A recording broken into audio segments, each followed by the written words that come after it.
Hello friends, मैं मनीष सिंह स्वागत करता हूं आप सभी का एक बार फिर से आपके अपने YouTube channel Exam Warriors by Manish Singh पर। तो फ्रेंड्स, आज हम हाजिर हैं आपके समक्ष टॉप 10 करंट अफेयर्स क्वेश्चन के साथ, जो डेली का डोज 24 जून के नाम से हम आज डिस्कस करेंगे। जो 24 जून के टॉप 10 करंट अफेयर क्वेश्चन है वो आपके सामने आज हम डिस्कस करेंगे, उस पर चर्चा करेंगे।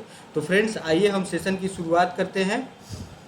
और जैसा कि आप सभी को पता है कि जब हम सेशन की शुरुआत करते हैं उससे पहले हम एक मोटिवेशनल कोट्स को लेते हैं, उस पर बात करते हैं, जिससे आपके उत्साह का वर्धन हो सके, ताकि आप जो भी लक्ष्य की तैयारी कर रहे हो उसमें आप और दुगने उत्साह के साथ जुड़ जाए। तो फ्रेंड्स, आज का जो मोटिवेशनल कोट्स है वो है आपके सामने आपके स्क्रीन पे। आशावादी व्यक्ति हर आपदा में एक अवसर देखता है, निराशावादी व्यक्ति हर अवसर में एक आपदा देखता है। तो फ्रेंड्स, ये जो कोटेशन है ये एक मानसिक स्तर को दिखाता है कि आप अपने आपके अंदर जो क्षमताएं हैं वो, जैसे कि लोग परिस्थितियों का रोना रोते हैं कि अभी परिस्थिति ठीक नहीं है, अभी मैं कोई काम करूंगा तो सफल हो पाऊंगा या नहीं।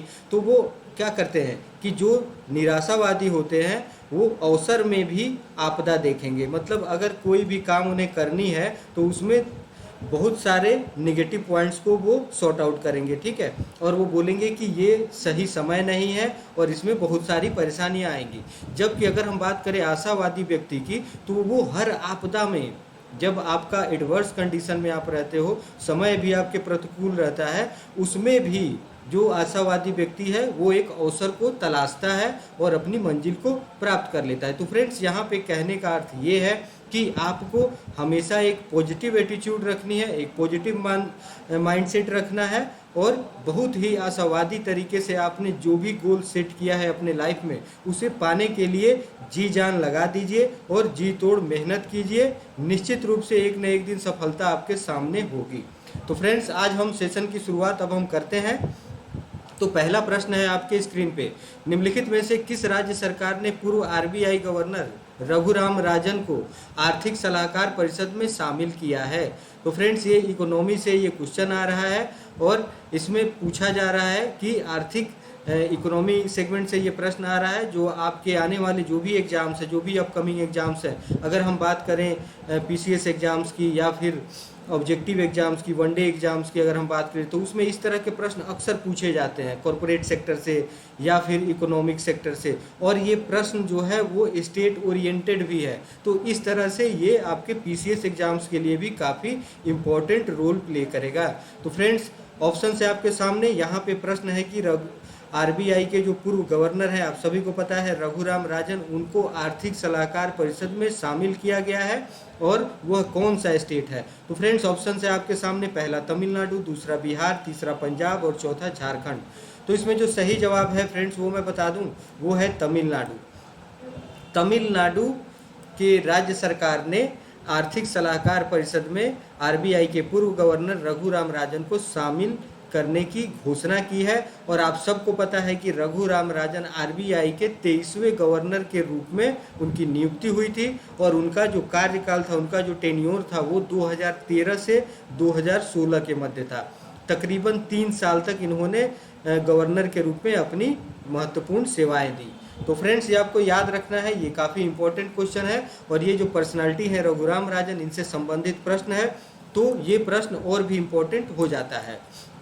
तो यहाँ पे तमिलनाडु सरकार ने पूर्व आरबीआई गवर्नर रघुराम राजन को आर्थिक सलाहकार परिषद में शामिल किया है। और आपसे अगर पूछा जाए कि तमिलनाडु के गवर्नर कौन है, राज्यपाल कौन है, तो आपको बताना है बनवारी लाल पुरोहित वहाँ के राज्यपाल हैं। तो फ्रेंड्स, एक क्वेश्चन करने के अंदर आप 2-3 तरीकों से उसे अगर देखने की दृष्टि अपना लोगे, विकसित करोगे, तो आप एक क्वेश्चन से 2-3 क्वेश्चन साध सकते हो। तो यहाँ पे हमें जवाब मिलता है कि तमिलनाडु के गवर्नर कौन है, राज्यपाल कौन है, वो है बनवारी लाल पुरोहित। वहाँ के मुख्यमंत्री कौन है, ये भी आपको पता है, वो है एमके स्टालिन।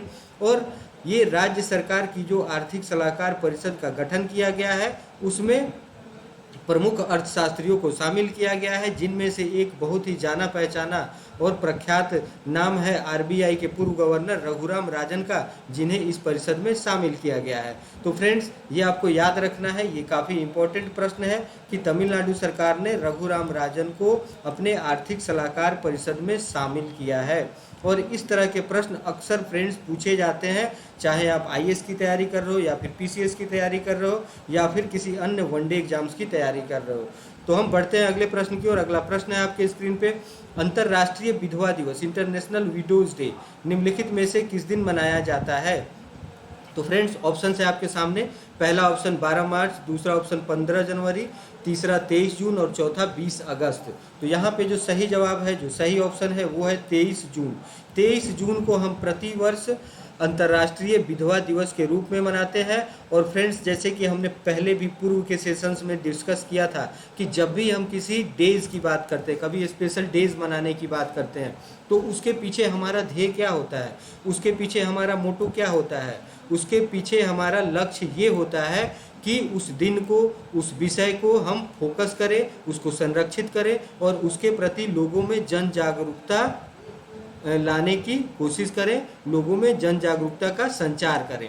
तो फ्रेंड्स, यहाँ पे 23 जून को अंतर्राष्ट्रीय विधवा दिवस के रूप में मनाया जाता है। और ये जो विधवा दिवस मनाने के पीछे जो कारण है वो ये है कि जैसी हमारी सामाजिक परिस्थिति है, हमारे समाज में विधवाओं को एक सम्मानजनक स्थान नहीं दिया जाता है, तो उनके प्रति उनको एक सम्मानजनक स्थिति दिलाने के लिए, उन्हें एक विशेष पहचान दिलाने के लिए कि वो अपने आप को समाज से कटा हुआ न माने, उन्हें भी उनके भी जो अधिकार हैं, उनके जैसे हम बात करें कि उनमें जो स्वतंत्रता की अधिकार है, वो अपने अधिकारों के प्रति सजग हो, ठीक है, उनके अधिकारों की रक्षा की जाए, संरक्षित की जाए और उन्हें एक सम्मानपूर्वक जीवन जीने दिया जाए। ठीक है फ्रेंड्स, तो इस तरह से 23 जून को हम विधवाओं की आवाज़ को बुलंद करने के लिए, ठीक है, और उनके संस्कृति की जो विधवाओं की जो स्थिति है उसे हम विशेष पहचान दिलाने के लिए 23 जून को अंतर्राष्ट्रीय विधवा दिवस के रूप में मनाते हैं। और अगर हम बात करें कि इसे मनाने की जो परिपाटी है वो कब से शुरू की गई, तो ये 23 जून 2011 को पहली बार संयुक्त राष्ट्र महासभा द्वारा अंतर्राष्ट्रीय विधवा दिवस मनाने की घोषणा की गई। और तब से आज तक इस दिन को 23 जून को हम अंतर्राष्ट्रीय विधवा दिवस के रूप में मनाते हैं। तो फ्रेंड्स, ये डेज से रिलेटेड काफ़ी इंपॉर्टेंट प्रश्न है। इस तरह के प्रश्न आपके वनडे एग्जाम्स में या फिर पीसीएस एग्जाम्स में अक्सर पूछे जाते हैं, तो आपको ये याद रखने की ज़रूरत है। तो फ्रेंड्स, ये याद रखेंगे आप लोग। अब हम बढ़ते हैं अगले प्रश्न की ओर। अगला प्रश्न है आपके स्क्रीन पे, हाल ही में किस राज्य सरकार ने मुख्यमंत्री उद्यमी योजना शुरू की है? तो फ्रेंड्स, यहाँ पे हम बात कर रहे हैं जिसे योजना परियोजना से संबंधित ये प्रश्न है और ये स्टेट ओरिएंटेड क्वेश्चन है। तो मुख्यमंत्री उद्यमी योजना किस स्टेट में हाल ही में शुरू की गई है? तो ऑप्शन है आपके सामने, राजस्थान, दूसरा तमिलनाडु, तीसरा पंजाब, चौथा बिहार। तो इसमें जो सही जवाब है वो है बिहार। बिहार में मुख्यमंत्री उद्यमी योजना हाल ही में शुरू की गई है, ये आपको याद रखना है। बिहार के जो मुख्यमंत्री हैं नीतीश कुमार, उन्होंने मुख्यमंत्री युवा उद्यमी योजना और मुख्यमंत्री महिला उद्यमी योजना, इन दो महत्वाकांक्षी योजनाओं को शुरू की है, जिसमें मुख्यमंत्री युवा उद्यमी योजना के तहत नया उद्योग लगाने के लिए अधिकतम 10 लाख रुपए की राशि दी जाएगी और इसमें अधिकतम 5 लाख रुपए अनुदान के रूप में दी जाएगी और बाकी 5 लाख रुपए जो है वो ऋण के रूप में दी जाएगी और उसमें जो ब्याज का प्रतिशत होगा वो 1% होगा। और अगर सरकार के अनुसार कहा जाए तो ऐसे युवाओं को सक्षम एवं आत्मनिर्भर बनाने के लिए किया जा रहा है कि युवाओं, जैसे कि आप सभी को पता है कि आज हमारे बिहार की अगर हम बात करें, बिहार स्टेट की अगर हम बात करें, तो इसमें एक बेरोजगारों की लाखों की संख्या में, करोड़ों की संख्या में बेरोजगार शिक्षित युवा बेरोजगार हैं यहाँ पे। तो उनको एक आत्मनिर्भरता लाने के लिए, स्वावलंबन लाने के लिए इस तरह के योजना की शुरुआत की गई है। तो फ्रेंड्स, ये आपको याद रखना है, ये स्टेट ओरिएंटेड प्रश्न है और इस तरह के प्रश्न अक्सर बीपीएससी और जेपीएससी में पूछे जाते हैं। अब हम बढ़ते हैं अगले प्रश्न की ओर। अगला प्रश्न है आपके स्क्रीन पे, निम्नलिखित में से किस ब्रिटिश वकील ने अंतर्राष्ट्रीय आपराधिक न्यायालय के नए मुख्य अभियोजक के रूप में शपथ ग्रहण की है? तो फ्रेंड्स, ऑप्शन है आपके सामने, पहला है राहुल सचदेवा, दूसरा करीम खान, तीसरा सरोज खान और चौथा पवन अग्निहोत्री। तो इसमें जो सही जवाब है वो है करीम खान। करीम खान को अंतर्राष्ट्रीय आपराधिक न्यायालय यानी इंटरनेशनल क्रिमिनल कोर्ट जो है, इसका अगर हम मुख्यालय की बात करें तो इसका मुख्यालय द हेग में है जो नीदरलैंड में है। और इंटरनेशनल क्रिमिनल कोर्ट की स्थापना 2002 में की गई थी। एक एक्स्ट्रा इन्फॉर्मेशन के लिए मैंने आपको बताया, ये आपको पता होना चाहिए कि इंटरनेशनल क्रिमिनल कोर्ट की स्थापना कब हुई थी, ऐसे प्रश्न पूछे जा सकते हैं। तो अब 2002 में इसकी स्थापना हुई थी। और इसका मुख्यालय कहाँ पे है, तो इसका मुख्यालय द हेग नीदरलैंड में है। तो यहाँ पे ब्रिटिश वकील करीम खान को अंतर्राष्ट्रीय आपराधिक न्यायालय के नए मुख्य अभियोजक के रूप में शपथ ग्रहण दिलाई गई है। और उन्होंने लाइबेरिया के पूर्व राष्ट्रपति चार्ल्स टेलर और केन्या के उपराष्ट्रपति विलियम रूटो का अंतर्राष्ट्रीय अदालतों में बचाव किया है, अगर उनकी कैरियर की बात की जाए तो। और ब्रिटिश वकील करीम खान को अभियोजक, अन्वेषक और बचाव पक्ष के वकील के रूप में अंतर्राष्ट्रीय अदालतों में वर्षों का अनुभव प्राप्त है। तो फ्रेंड्स, ये बहुत ही गौरव की बात है कि करीम खान को अंतर्राष्ट्रीय आपराधिक न्यायालय के मुख्य अभियोजक के रूप में शपथ ग्रहण दिलाई गई है। ये आपको याद रखना है इनका नाम। इस तरह के प्रश्न अक्सर पूछे जाते हैं एग्जाम्स में। अब हम बढ़ते हैं अगले प्रश्न की ओर। न्यायमूर्ति मुनीश्वर नाथ भंडारी को हाल ही में किस उच्च न्यायालय का कार्यवाहक मुख्य न्यायाधीश नियुक्त किया गया है?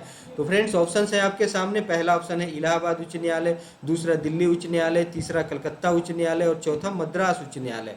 तो इसमें जो सही जवाब है वो है इलाहाबाद उच्च न्यायालय। इलाहाबाद उच्च न्यायालय के कार्यवाहक मुख्य न्यायाधीश के रूप में न्यायमूर्ति मुनीश्वर नाथ भंडारी को नियुक्त किया गया है, एक कार्यवाहक मुख्य न्यायाधीश के रूप में। तो इलाहाबाद उच्च न्यायालय के मुख्य न्यायाधीश जो हैं वो न्यायमूर्ति संजय यादव हैं, जो 25 जून को अवकाश ग्रहण करने वाले हैं। उनका कार्यकाल समाप्त होने वाला है। तो उच्च न्यायालय के मुख्य न्यायाधीश और न्यायाधीश की 62 वर्ष की आयु में सेवानिवृत्त होते हैं, जैसा कि ये नियम है। और देश के प्रधान न्यायाधीश की अगर हम बात करें या फिर उच्चतम न्यायालय के न्यायाधीशों की सेवानिवृत्ति की बात करें तो वो 65 वर्ष निर्धारित की गई है। तो फ्रेंड्स, यहाँ पे आपको याद रखना है कि न्यायमूर्ति मुनीश्वर नाथ भंडारी को हाल ही में इलाहाबाद उच्च न्यायालय के कार्यवाहक मुख्य न्यायाधीश के रूप में नियुक्ति प्रदान की गई है। और ये नियुक्ति कहाँ हुई है, तो ये इलाहाबाद उच्च न्यायालय में हुई है। इसे आपको याद रखना है। ये स्टेट ओरिएंटेड प्रश्न है और ये यूपी पीसीएस के एग्जाम में या यूपी ट्रिपल एससी का एग्जाम जो होने वाला है उसके लिए काफ़ी इम्पोर्टेंट है। तो फ्रेंड्स, अब हम बढ़ते हैं अगले प्रश्न की ओर। निम्नलिखित में से किस देश की भारोत्तोलक लॉरेल हर्बर्ट ओलंपिक के लिए चुनी जाने वाली पहली ट्रांसजेंडर एथलीट बन गई है? तो फ्रेंड्स, यहाँ पे हम बात करें, ये प्रश्न काफ़ी इंपॉर्टेंट है। ये अपने आप में एक अनूठा प्रश्न है कि एक ट्रांसजेंडर एथलीट की यहाँ पे बात कर रहे हैं और उनका संबंध किस देश से है, ये आपको पता करना है। तो यहाँ पे ऑप्शंस हैं, पहला श्रीलंका, दूसरा न्यूजीलैंड, तीसरा नेपाल और चौथा जापान। तो फ्रेंड्स, इसमें जो सही आंसर है वो है न्यूजीलैंड। न्यूजीलैंड की ट्रांसजेंडर एथलीट हैं लॉरेल हर्बर्ट, जिन्हें हाल ही में जो जुलाई में ओलंपिक होने वाली है उसके लिए इन्हें चुना गया है। तो फ्रेंड्स, ये आपको याद रखना है क्योंकि ये एक ट्रांसजेंडर एथलीट है और हर्बर्ट ने इससे पूर्व 2013 में पुरुष वर्ग में हिस्सा लिया था और अब वह टोक्यो में महिला श्रेणी में 87 किलोग्राम वर्ग में प्रतिस्पर्धा करेंगी। और ट्रांसजेंडर एथलीटों पर अंतर्राष्ट्रीय ओलंपिक समिति के दिशा निर्देश ऐसे एथलीटों को कुछ निर्धारित शर्तों को पूरा करने के बाद ओलंपिक खेलों में हिस्सा लेने की अनुमति दी जाती है जिन्होंने पुरुष से महिला में ट्रांजिशन किया है। तो फ्रेंड्स, ये आपको याद रखना है कि लॉरेल हर्बर्ट जो पहली ट्रांसजेंडर एथलीट है उनका संबंध किस देश से है, तो उनका संबंध न्यूजीलैंड से है। और इस तरह के प्रश्न अक्सर पूछे जाते हैं। अब हम बढ़ते हैं अगले प्रश्न की ओर। हाल ही में भारतीय नौसेना और किस देश की समुद्री आत्मरक्षा बल JMSDF के जहाज़ों ने हिंद महासागर में संयुक्त नौसैनिक अभ्यास किया है? तो फ्रेंड्स, ये एक एक्सरसाइज से रिलेटेड प्रश्न है। इस तरह के जैसे कि कोई नेवल एक्सरसाइज हो, कोई आर्मी का एक्सरसाइज हो या फिर एयरफोर्स का एक्सरसाइज हो, तो इस तरह के प्रश्न अक्सर पूछे जाते हैं आपके PCS एग्जाम्स में या फिर वनडे एग्जाम्स में।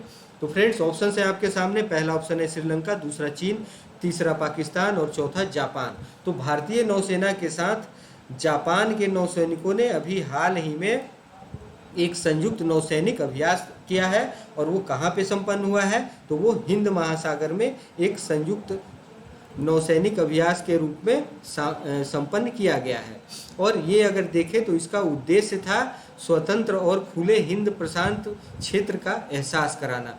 यहाँ फ्रेंड्स, जैसे कि आप सबको पता है कि अगर हम चाइना की बात करें तो चाइना की नीयत हमेशा ये होती है कि वो एक भारतीय उपमहाद्वीप का जो रीजन है उसमें एक भू राजनीतिक को बढ़ावा देने का काम करता है चाइना। जैसे कि अगर हम भारत की बात करें तो वो म्यांमार में अपने सैनिक अड्डे स्थापित करना चाहता है, फिर वो श्रीलंका में अपने अड्डे हम्बनटोटा में स्थापित करना चाहता है, फिर अगर हम देखें तो पाकिस्तान में वो जो ग्वादर पोर्ट वाला एरिया है वहाँ पे वो स्थापित करना चाहता है। तो इस तरह से वो अपनी हिंद महासागर में एक पैठ बनाना चाहता है। तो इस तरह की गतिविधियों पे लगाम देने के लिए भारत और जापान के समुद्री आत्मरक्षा बल जो हैं उन्होंने एक स्वतंत्र और खुले हिंद प्रशांत क्षेत्र का एहसास कराने के लिए इस नौसैनिक अभ्यास को अंजाम दिया। तो फ्रेंड्स, आपको ये याद रखना है कि भारत और जापान के बीच अभी हाल ही में नौसैनिक अभ्यास संपन्न किया गया है। अब हम बढ़ते हैं अगले प्रश्न की ओर। अगला प्रश्न है आपके स्क्रीन पे, विश्व हाइड्रोग्राफी दिवस, वर्ल्ड हाइड्रोग्राफी डे निम्नलिखित में से किस दिन मनाया जाता है?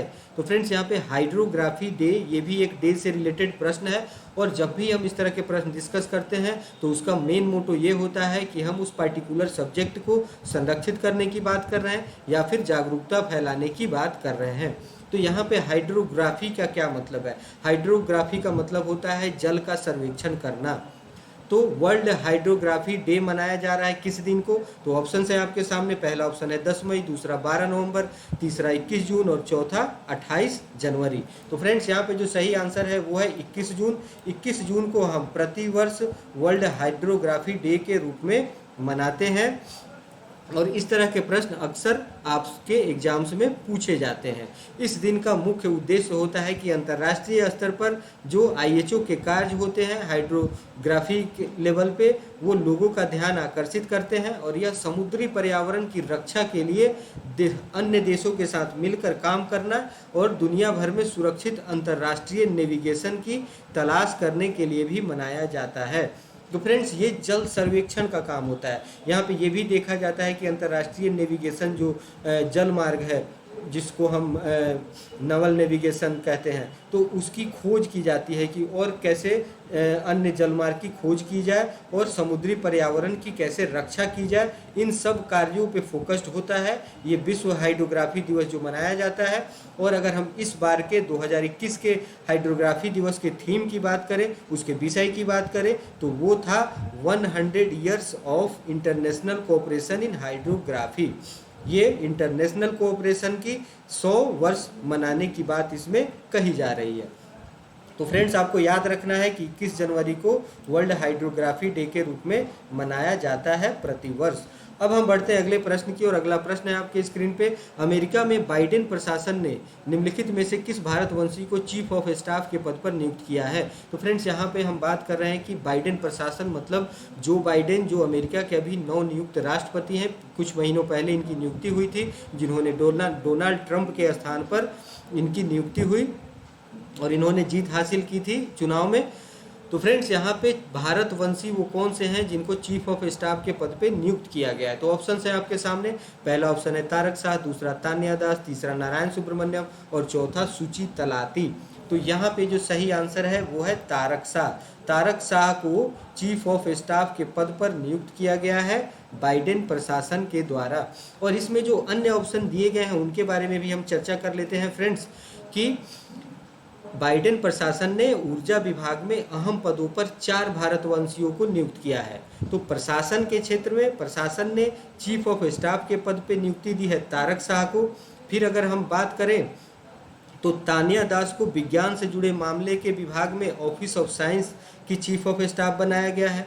फिर अगर हम बात करें नारायण सुब्रमण्यम की, तो ऑफिस ऑफ जनरल काउंसिल में विधिक सलाहकार के पद पे उन्हें नियुक्त किया गया है। और फिर अगर हम बात करें चौथे ऑप्शन सुची तलाती की, तो उन्हें जीवाश्म ऊर्जा से संबंधित विभाग ऑफिस ऑफ फॉसिल एनर्जी में चीफ ऑफ स्टाफ नियुक्त की गई है। तो ये बहुत ही गौरव की बात है कि इसमें 4 भारतवंशियों को चीफ ऑफ स्टाफ पद पे बाइडेन प्रशासन के द्वारा अभी हाल ही में नियुक्ति प्रदान की गई है। तो फ्रेंड्स, ये आपको याद रखना है, ये बहुत ही इंपॉर्टेंट प्रश्न है और इस तरह के प्रश्न अक्सर आपके एग्जाम्स में पूछे जाएंगे, चाहे आप IAS की तैयारी कर रहे हो, PCS की तैयारी कर रहे हो या फिर अन्य वनडे एग्जाम्स की तैयारी कर रहे हो। सभी एग्जाम्स के व्यू से समान रूप से ये उपयोगी प्रश्न है और काफ़ी इंपॉर्टेंट प्रश्न है। तो फ्रेंड्स अब हम बढ़ते हैं अगले प्रश्न की, और अगला प्रश्न है आपके स्क्रीन पे, किस राज्य के राज्यपाल आरिफ मोहम्मद खान ने वन स्कूल वन आईएएस, ये नाम है इस योजना का, वन स्कूल वन आईएएस योजना का उद्घाटन किया है? तो फ्रेंड्स ऑप्शन है आपके सामने, पहला ऑप्शन है कर्नाटक, दूसरा तमिलनाडु, तीसरा राजस्थान और चौथा केरल। तो यहाँ पे हम अगर देखें तो केरल के राज्यपाल है आरिफ मोहम्मद खान। इस तरह से भी आप आंसर ढूंढ सकते हो, क्योंकि केरल के राज्यपाल, अगर आपको पता है कि केरल के राज्यपाल कौन है, आरिफ मोहम्मद खान, तो यहाँ पे सही जवाब होगा केरल राज्य सरकार की एक पहल है और आरिफ मोहम्मद खान विशेष तौर से उनकी ये योजना है वन स्कूल वन आईएएस की। उन्होंने इस योजना का उद्घाटन किया है हाल ही में, और इसे वैदिक इरुडेट फाउंडेशन स्कॉलरशिप प्रोग्राम के तहत शुरू किया गया है।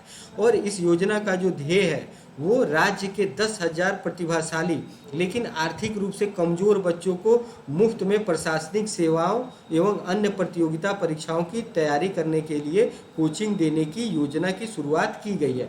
तो फ्रेंड, जैसे कि आप सबको पता है कि अगर हम किसी बड़े एग्जाम्स की तैयारी करते हैं, तो जैसे कि हम बात करें यूपीएससी की तैयारी करते हैं या फिर पीसीएस एग्जाम्स की, तो इसके लिए कोचिंग की आवश्यकता होती है और वो काफ़ी महंगा साबित होता है। तो जो छात्र कमज़ोर वर्ग के हैं, जो इकोनॉमिकली वीकर सेक्शन से जो छात्र बिलोंग करते हैं, जो आर्थिक रूप से कमज़ोर हैं, वो अगर प्रशासनिक सेवाओं में जाना चाहते हैं, वो अगर डिज़र्व करते हैं, तो उनके लिए इस तरह के 10,000 प्रतिभाशाली छात्रों का चयन किया गया है और ये तय किया गया है कि एक स्कूल से एक आईएएस बनाने की योजना पर बल दिया जाए, वन स्कूल वन आईएएस योजना से। तो फ्रेंड्स, आज हमने टॉप 10 करंट अफेयर्स के क्वेश्चन को डिस्कस किया, जो डेली का डोज 24 जून के नाम से हमने अभी उस पर चर्चा किया, और आशा करता हूँ आप सभी इससे काफ़ी लाभान्वित होंगे। तो फ्रेंड्स, आप हमारे चैनल को ज़्यादा से ज़्यादा शेयर करें, सब्सक्राइब करें और अपने लोगों को बताएं, जो इस प्रतियोगिता परीक्षा की तैयारी करने वाले जो स्टूडेंट्स हैं उनको बताएं, और उनके लिए ये काफ़ी उपयोगी चैनल है। और आने वाले दिनों में हम और भी मैटर्स जो होंगे एग्जाम पॉइंट ऑफ व्यू से, उसको इंक्लूड करने की कोशिश करेंगे। और अभी हम करंट अफेयर के लिए रोज डेली के डोज के नाम से हम टॉप 10 करंट अफेयर्स के क्वेश्चन लाते हैं, और इसमें फ्रेंड्स कुछ आपको ज़्यादा मेहनत करने की ज़रूरत नहीं है, सिर्फ आप 20 से 25 मिनट का सेशन आप देखते हो और उस दिन के टॉप 10 करंट अफेयर्स क्वेश्चन आपके तैयार हो जाते हैं, जो ऑडियो और विजुअल के माध्यम से जो आपको काफ़ी समय तक याद रहेगा। काफ़ी सरल तरीके से समझाने का प्रयास यहाँ पे किया जाता है। तो फ्रेंड्स, आज के लिए हम विदा चाहेंगे, आज का सेशन हम यहीं पे कंक्लूड करेंगे। कल फिर मैं हाजिर होऊंगा आपके समक्ष टॉप 10 करंट अफेयर क्वेश्चन के साथ डेली के डोज के नाम से। तब तक आप स्वस्थ रहें, सुरक्षित रहें। धन्यवाद।